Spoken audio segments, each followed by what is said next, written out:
La 38e édition de l'International BSR verra encore une fois à l'Aréna de Bernière un lot considérable de jeunes hockeyeurs de calibre Pee-Wee. On poursuit avec la recette gagnante, mais avec de belles nouveautés. En fait, je devrais dire une grosse nouveauté, prénommée Bernie. Notre nouvelle mascotte, Bernie. On est très heureux d'avoir enfin notre mascotte à nous, qui est vraiment identifiée à nous. On en est très heureux. Ça faisait plusieurs années qu'on en parlait. Et depuis 2 ans, vraiment, que le projet s'est concrétisé. Je pense que Bernie va avoir beaucoup de plaisir, mais je pense aussi que les Pee-Wee, les jeunes enfants vont avoir beaucoup de plaisir. Avec le nom qu'on lui a donné, je pense Bernie, t'aimes ça, Bernie? Bien sûr, Bernie. De plus, afin de rendre hommage à un bâtisseur du hockey chez nous, l'International BSR décide d'offrir un trophée au nom de Paul-André Duquette. Le PA avait un faible pour le hockey de participation, parce qu'il ne faut pas oublier que la Coupe de jardin qu'il y a à tous les printemps, c'est PA qui avait créé ça.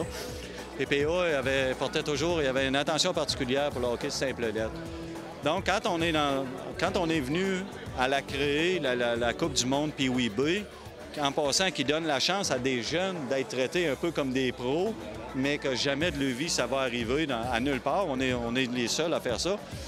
Nous autres, on trouvait que c'était important qu'on permette à des jeunes de se sentir importants, même si c'est pas des gros calibres, c'est du hockey de participation. Et quand on a pensé tout de suite au trophée, on s'est dit, le trophée, on a pensé immédiatement à PA Duquette. Et cet honneur pleinement mérité revient aussi aux dirigeants qui, récemment, se sont vus offrir le prix PA Duquette comme étant le meilleur tournoi de la région Québec-Chaudière-Appalaches, et ce, parmi les 71 événements annuels. Et ceci donne des ailes aux bénévoles, ces derniers travaillant sans relâche pour offrir 11 jours de compétition. Et un qui passe un nombre d'heures incalculable voit une imposante charge de travail, dont entre autres la sélection des équipes et la confection des calendriers. C'est fou de faire un horaire de même. On doit commencer tout de suite avec les arrivées, les départs des équipes européennes, regarder la Nouvelle-Écosse quand ils se présentent. Il y a beaucoup de contraintes au niveau des hôtels, tout ça. On passe 2 jours là, en retraite fermée. C'est fou de faire un horaire comme ça, mais il y a des jeunes qui s'amusent en bout de ligne. Il va y avoir plus que 1600 jeunes qui vont s'amuser, c'est ce qui est important. Les équipes font des genres de tournois à la ronde avant les fêtes.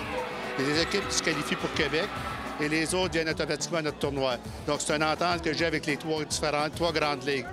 Il y a également les équipes européennes qui nous amènent des équipes via International Hockey Tour, qui nous amènent déjà un nombre maximum qu'on peut accepter parce qu'on parle d'hébergement et c'est pas toujours facile d'accepter plus d'équipes qu'on fait là au niveau européen. L'autre partie, je dirais à peu près 25 %, c'est selon les demandes des différentes régions. Sous le signe de la continuité, l'édition 2013 retrouvera la présence de la formation féminine représentant le Canada. Les élites de l'Estrie qui reviennent cette année. L'an passé, de mémoire, ils ont perdu en quart ou en semi-finale en fusillade. Et il paraît cette année qu'ils sont encore un peu plus fortes, donc ils ont des chances d'aller plus loin dans le tournoi. Je pense qu'ils ont une belle équipe, puis on est content de les recevoir. Ils nous ont fait la demande tout de suite pour revenir, puis on les a acceptés immédiatement. Alors, on se donne rendez-vous du 14 au 24 février à l'Aréna de Bernière. D'ailleurs, MaximumSport.tv présentera une émission spéciale à partir du jeudi 21 février. Nous vous ferons connaître ce tournoi ayant un impact majeur dans la région. Bref, un outil sportif et touristique essentiel.